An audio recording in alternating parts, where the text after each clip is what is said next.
ka-BCS. So ayan, once again, dito na tayo sa ginawa natin nung before Christmas. Ayan, so ito na yung update natin. So maliit lang to, front lang ginawa natin. Ayan. So imagine ito yung grease natin ginabit, no? Ayan. Yan gusto na yung client na design. Ayan, sa gate kulay black. So gray pa rin ang kanyang tiles. Ayan. And then yung kisame niya, pinalitan natin ng stainless gutter. Ayan, ninaliman natin. And then yun, PVC ng kisiling niya na glossy white. Mukha siyang spandrel. Yan. Tapos loob, tiles din yan, kulay gray. So mahilig sa gray si client. Ayan.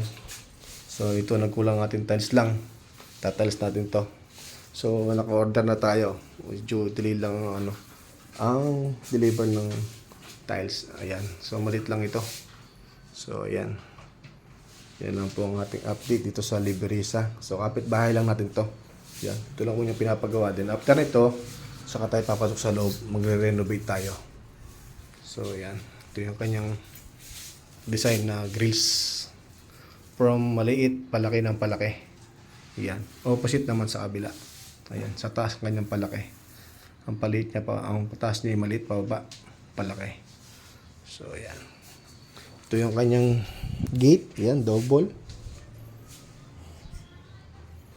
Ayan.